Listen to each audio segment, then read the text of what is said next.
लूट लो, जितना मन करे उतना लूट लो, क्योंकि ऐसा लगता है कि महाराष्ट्र में चुनावी सेल लगी है दोस्तों।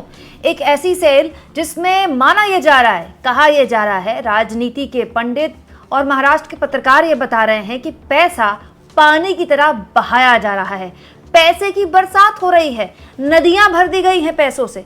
इतना कैश जिसके बारे में अगर आप सुनेंगे तो आपके होश फाख्ता हो जाएंगे। वरिष्ठ पत्रकार अशोक वानखेड़े ने किया है खुलासा कि महाराष्ट्र में एक एक वोट की आखिर कितनी कीमत लगाई जा रही है। सब कुछ मैं आपको तफसील से बताऊंगी। साथ में आपको ये भी बताऊंगी कि आखिर इतना ज्यादा पैसा महाराष्ट्र में खर्च कौन रहा है। कोई पॉलिटिकल पार्टी नहीं जी, आरोप किसी और पर है। लेकिन उससे पहले मैं चाहती हूँ कि आप जरा ये वीडियो देखें, गौर से देखिएगा वीडियो दोस्तों, क्योंकि ये वीडियो कोई देखे ना देखे, मोदी जी को जरूर देखना चाहिए।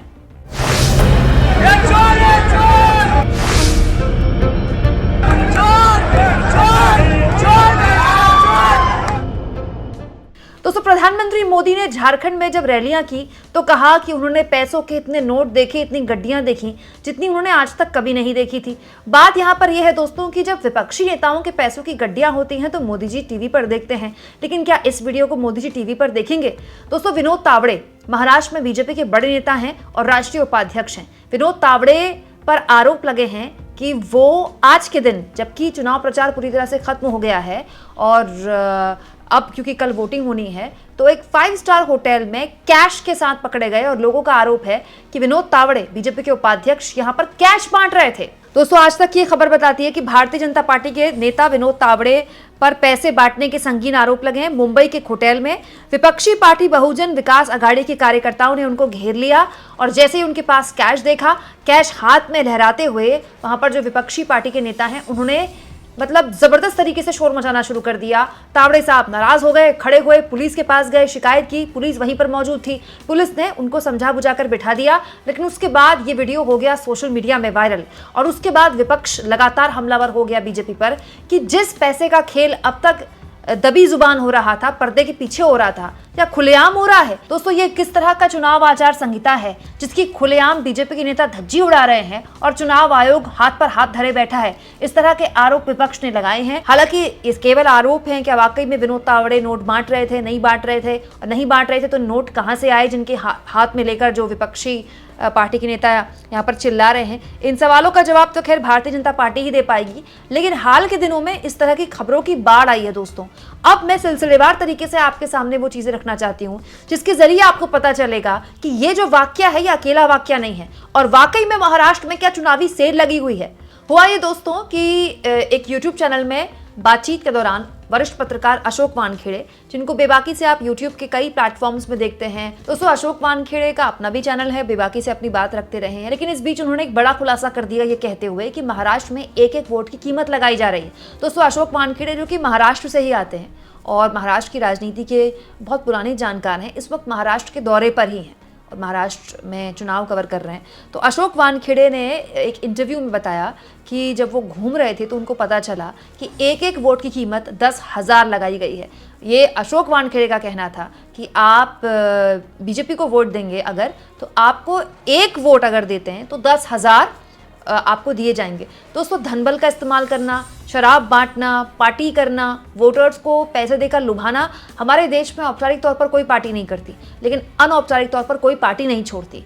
इस तरह की चीज़ें यूपी बिहार में होती रही हैं, लेकिन महाराष्ट्र में इस तरह की चीज़ें सुनने को कम मिलती थी। लेकिन आज महाराष्ट्र का चुनाव इस स्तर पर आ गया है कि केवल अशोक वानखेड़े नहीं, बहुत से पत्रकारों की मैंने इस बीच बात सुनी, सब यही कह रहे हैं कि महाराष्ट्र में केवल एक चीज़ पर अब पूरा का पूरा दारोमदार टिका हुआ है और वो है मनी मैनेजमेंट। मतलब पैसा और पूरा का पूरा जो मैनेजमेंट चल रहा है वो इतना तगड़ा चल रहा है जिसमें पैसे की 1 रुपए की कमी ना होने पाए। अब आप सोचिए दोस्तों, अगर एक वोट की कीमत 10,000 लगाई जा रही है, जो गरीब तबके के लोगों के साथ बहुत आसानी से किया जा सकता है, तो अगर एक घर में 4 वोट हैं तो 40,000 हो गए। एक गरीब आदमी के लिए 40,000 बहुत ज्यादा होते हैं दोस्तों। इन्हें दोस्तों अशोक वानखेड़े ने यह भी दावा किया है कि 3400 करोड़ रुपए बकायदा कैश लाया गया है महाराष्ट्र में चुनावी मैनेजमेंट के लिए, और ये कोई पार्टी द्वारा नहीं लाया गया है, ये अडानी द्वारा लाया गया है। ये सनसनीखेज खुलासा भी अशोक वानखेड़े ने ही किया था किसी यूट्यूब चैनल में बैठकर। ये मैं नहीं कह रही हूँ, ये अशोक वानखेड़े कह रहे हैं कि अडानी ने इतना पैसा बांट दिया कि हर हाल में एनडीए की सरकार आनी चाहिए, क्योंकि बहुत सिंपल सा लॉजिक है। अडानी को जिस तरह से मुंबई में औंधे पौंधे दामों में, मतलब बिल्कुल कम दामों में ज़मीन बांट दी गई, आने वाले वक्त में जो मुंबई है वो अडानी का एक बहुत बड़ा शहर बन जाएगा। ना केवल धारावी, बल्कि धारावी के नाम पर बहुत सी ऐसी ज़मीनें भी दी गई हैं जिसका लोग नाम भी नहीं जानते। दोस्तों, अशोक वानखेड़े का ये कहना था कि अडानी नहीं चाहता कि किसी भी हाल में एनडीए की सरकार जाए, क्योंकि अगर एनडीए की सरकार चली गई तो उसके हाथ से धारावी तो जाएगा ही, जिसको लेकर उद्धव ठाकरे लगातार कह चुके हैं कि जैसे ही वो सत्ता में आते हैं, वो सीएम बनेंगे अगर, या फिर उनकी सरकार आती है, तो धारावी का जो प्रोजेक्ट है वो कैंसिल होगा। राहुल गांधी भी प्रेस कॉन्फ्रेंस में कह चुके हैं कि ये जो प्रोजेक्ट दिया गया है अडानी को, वो हम कैंसिल करेंगे। धारावी दोस्तों एशिया का सबसे बड़ा स्लम है, और ये मुंबई के बिल्कुल बीचों बीच बहुत ही इंपॉर्टेंट एरिया में है। आप कह सकते हैं मुंबई का एक ऐसा इलाका है जिसको मुंबई का दिल कहा जा सकता है। और क्योंकि अब ये गरीबों की ज़मीन है, गरीब यहाँ पर सालों से रह रहे हैं, बहुत ही बुरी हालत में कच्चे मकानों में रह रहे हैं, तो ये इसको फिर से रीडिज़ाइन करने की जिम्मेदारी अडानी के कंपनी को दे दी गई। लेकिन जो वहाँ पर सामाजिक कार्यकर्ता हैं और जो वहाँ रहने वाले लोग हैं, उनका ये कहना है कि इसके ज़रिए जो धारावी की ज़मीन है वो अडानी को सौंप दी गई औने पौने दामों में। दोस्तों, पैसे और पावर का जिक्र केवल अशोक वानखेड़े नहीं, एक और पत्रकार ने किया है, शशि एस सिंह। ये डेटा एनालिस्ट आप इन्हें कह सकते हैं, और ये मेरे चैनल में भी एक दो बार जुड़े हैं और डेटा को बहुत बारीकी से पढ़ते हैं, समझते हैं चुनाव में। इन्होंने भी देखिए क्या लिखा है कि 20 तारीख को महाराष्ट्र के चुनाव में केवल सब कुछ जिस चीज पर निर्भर करेगा वो है पैसा। Election is all about place, timing, narrative, perception and momentum. मतलब महाराष्ट्र का चुनाव केवल और केवल पैसे के इर्द गिर्द लड़ा जा रहा है और पैसे के इर्द गिर्द ही जीता जा रहा है। ये केवल एक आदमी यानी कि अशोक वानखेड़े नहीं कह रहे हैं, एक और पत्रकार कह रहे हैं। यहाँ एक और चीज मैं आपको सुनाना चाहती हूँ दोस्तों, जो अभी कुछ दिन पहले बीजेपी के नेता पंकजा मुंडे ने कहा था। पंकजा मुंडे की ये बात उद्धव ठाकरे के बेटे आदित्य ठाकरे ने शेयर की थी, जिसमें पंकजा मुंडे कह रही हैं कि 90,000 लोग जो गुजरात से महाराष्ट्र में आए हैं, उसकी वजह से महाराष्ट्र में ऑक्सीजन की कमी हो गई है। अब गुजरात से कौन लोग आएंगे महाराष्ट्र में चुनावी मैनेजमेंट के लिए? जाहिर सी बात है बीजेपी के लोग ही आएंगे। उद्धव ठाकरे और राहुल गांधी की मदद करने के लिए तो गुजरात से लोग आएंगे नहीं, और लोग क्या खाली हाथ आएंगे? ये सवाल आदित्य ठाकरे ने भी उठाया, और विपक्ष के लोग तो लगातार ये आरोप लगा ही रहे हैं कि पूरी की पूरी गुजरात लॉबी ही है जो महाराष्ट्र में चुनाव लड़ रही है। यहाँ इस बात पर भी गौर किया जाए दोस्तों कि महाराष्ट्र वर्सेस गुजरात का जो मुद्दा है वो केवल उद्योग के लिहाज से विपक्ष नहीं उठा रहा है, लगातार इस स्तर पर भी उठा रहा है कि गुजरात से मतलब अनाप शनाप बेतुके संसाधन महाराष्ट्र के चुनाव में झोंके जा रहे हैं, चाहे पैसे के लिहाज से कहा जाए या पावर के लिहाज से कहा जाए या फिर मैनेजमेंट के लिहाज से कहा जाए। दोस्तों, इस बीच 2 नवंबर को एक और खबर आई थी।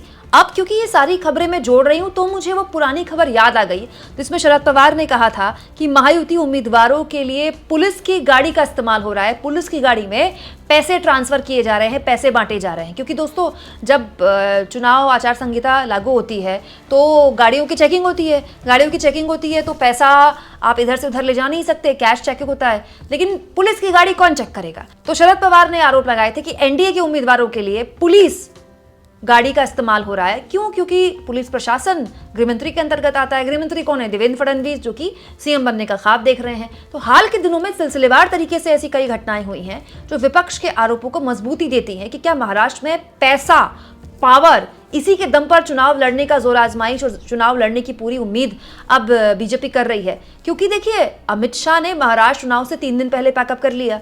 अमित शाह की रैलियां थी विदर्भ में, लेकिन उस दिन वो रैलियां रद्द करके चले गए दिल्ली।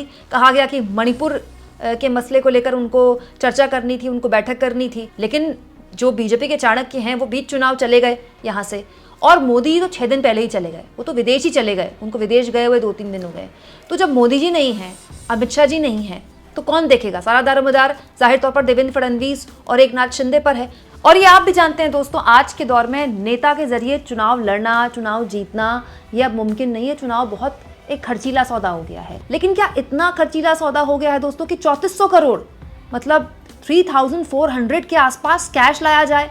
और 3400 अगर कैश लाया जा रहा है और महाराष्ट्र के चुनाव में झोंका जा रहा है, तो ये कैश किसका है और ये कौन खर्च कर रहा है और किस उद्देश्य के साथ खर्च कर रहा है, इस बात को भी यहाँ पर जोड़ लीजिए। जब अजित पवार ने अभी कुछ दिन पहले कहा था कि अडानी उस मीटिंग में शामिल थे जिसमें बीजेपी के साथ शरद पवार और अजित पवार के आने या ना आने या सरकार बनाने को लेकर चर्चा होनी थी, तो ये बात अजित पवार ने पुख्ता की है कि एनडीए की सरकार बनेगी, उसमें कौन कौन होगा, सरकार के सहयोगियों में कौन कौन होगा और सरकार किस तरह से बनेगी, चलेगी कैसी, इसकी मीटिंग में अडानी मौजूद थे। और सवाल ये दोस्तों कि इसको लेकर अडानी की तरफ से कोई बयान भी नहीं आया कि नहीं अजित पवार झूठ बोल रहे हैं। दोस्तों आपके जहन में ये भी सवाल होगा कि पैसे की कमी क्या उद्धव ठाकरे को कम है, शरद पवार को कम है, क्या राहुल गांधी या कांग्रेस पार्टी पैसा खर्च नहीं कर सकती? लेकिन जब आपके पास सरकार होती है दोस्तों, तो आपके पास जो संसाधन होते हैं उसकी कोई कल्पना नहीं कर सकता। अब आप सोचिए, पैसा आपके पास, दुनिया की सबसे रईस पार्टी आप, उद्योगपति आपकी जेब में है, ईडी सीबीआई आपके इशारे पर काम करती है, मीडिया आपकी गोद में बैठा हुआ है, गोद में क्या आपकी चरण वंदना करता है, और जितना पूरा का पूरा प्रशासन है वो आपके हाथ में है। भाई मुख्यमंत्री तो एकनाथ शिंदे ही है ना, कौन सा डीएम कहाँ काम करेगा, एसपी ने क्या करना है, वो सारी जिम्मेदारी एकनाथ शिंदे की है। तो आप सोचिए कितने बड़े लेवल पर महाराष्ट्र के चुनाव को एक तरह से मैनेज करने की जोर आजमाइश हो रही है। मतलब आप सोचिए, इंडिया गठबंधन को केवल विपक्षी नेताओं से नहीं लड़ना है, इस पूरे के पूरे चक्रव्यूह को तोड़कर जीत हासिल करनी है, जो मुश्किल है लेकिन नामुमकिन नहीं है। क्योंकि कई बार दोस्तों हवा जब आपके खिलाफ होती है तो आप ऐसा चुनाव भी हार जाते हैं जिसमें आपने अपने आप को पूरी तरह से झोंक दिया था। दोस्तों महाराष्ट्र में पैसे और पावर का ये जो खेल खुलेआम हो रहा है, इस पर आप क्या सोचते हैं? कमेंट बॉक्स में जरूर लिखें और जितना हो सके चैनल को शेयर करें, सब्सक्राइब करें और थैंक्स और ज्वाइन के ऑप्शन से अगर आप चाहें तो कुछ आर्थिक मदद भी चैनल की जरूर करें।